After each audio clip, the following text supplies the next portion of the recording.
Imagine waking up to find your morning emails already read.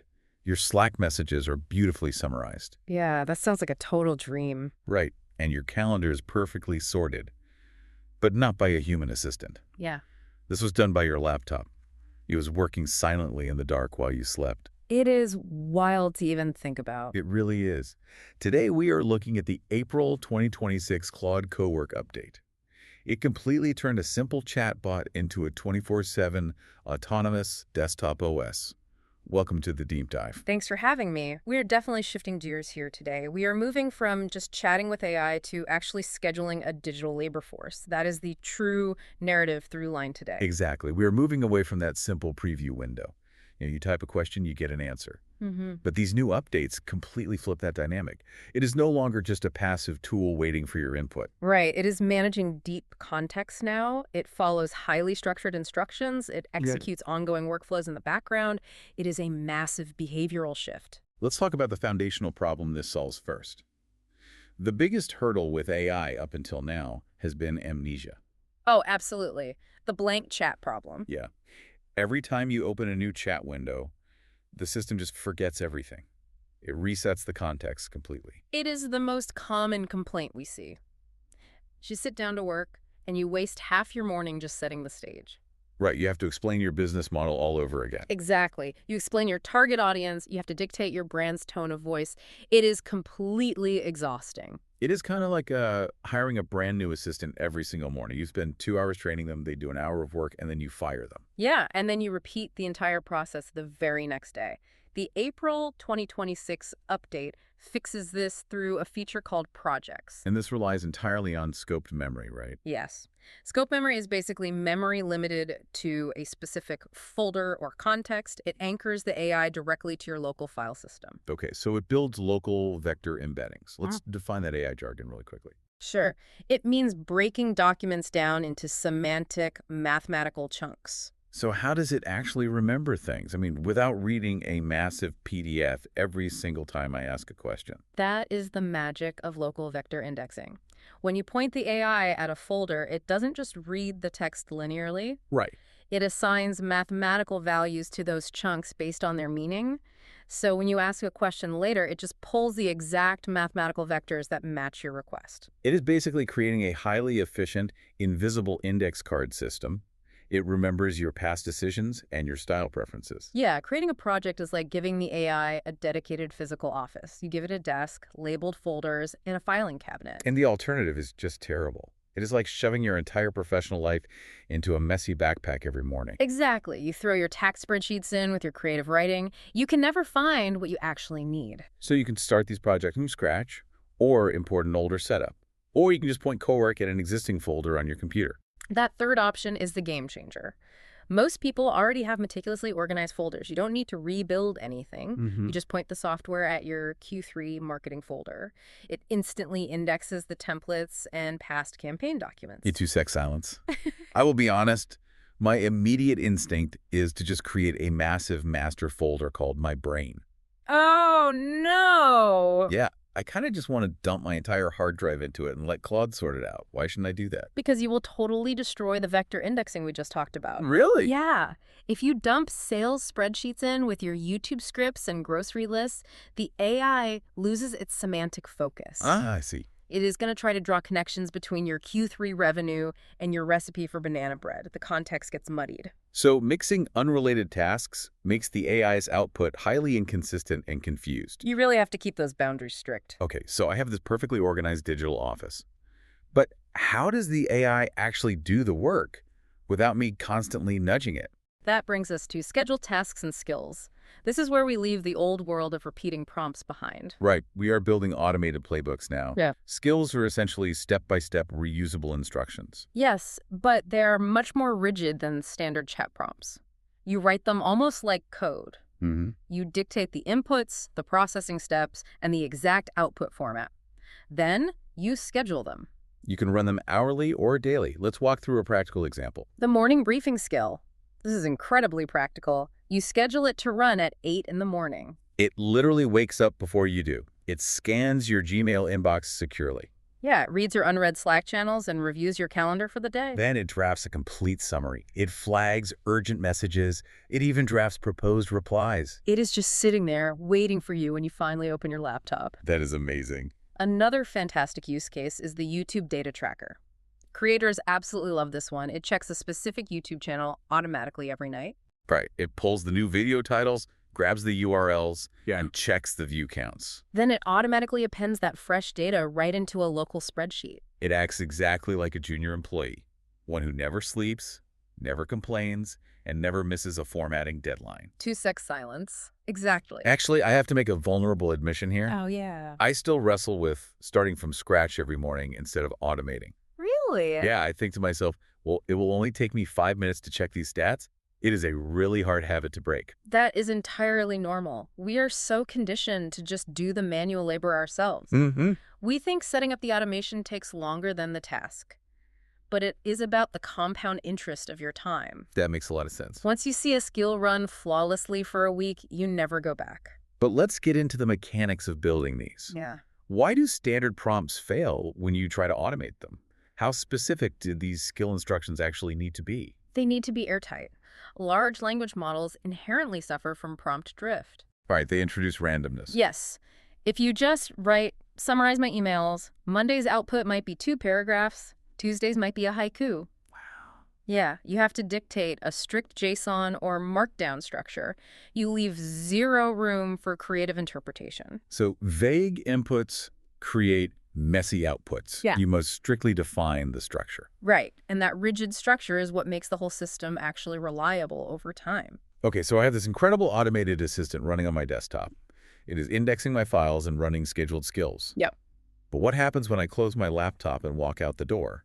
Am I suddenly cut off from all this power? Not anymore. That is where Dispatch comes in. It completely changes your daily dynamic. Dispatch is essentially the remote control for your desktop ecosystem. Exactly. It lets you send tasks from the mobile app, but the actual heavy lifting runs on your desktop Cowork setup back home. It is a fascinating piece of architecture. Your phone isn't doing the processing. No, it is sending an encrypted ping through Anthropic servers, which routes to a local daemon running quietly on your Mac or PC. But to make that connection work, you have to configure the machine correctly. 2 settings are absolutely crucial. Right. First, you need to enable Keep Awake. And second, you need to toggle Allow Browser Actions. Exactly. Keep Awake ensures the local daemon stays active. It prevents your hard drive and network card from going to sleep. Allow Browser Actions lets the AI spin up an invisible browser instance to navigate web pages while you are gone. Let's paint a picture of how this actually plays out in the real world. Say you were at the gym. Okay. You are halfway through a run on the treadmill. You suddenly remember you need a specific vendor receipt for your accountant by noon. Normally, that ruins your workout. You just stress about it until you get home. Or you try to frantically search your email on your phone screen. Right. But with Dispatch, you just send a quick text to the Claude app on your phone. Find the Q1 server receipt and summarize it. When the AI gets that text, it instantly searches the local vector index on your desktop back home. It identifies the right PDF receipt. It extracts the vendor details and the total cost. It prepares a summary and sends it right back to your phone. By the time you step off the treadmill, it is ready. You just forward it to your accountant. It really connects the whole system beautifully. Think of the evolution here. Skills let the AI work on a timer. Dispatch lets you trigger that work on demand from anywhere in the world. Exactly. But this raises a glaring logistical issue for me. What is that?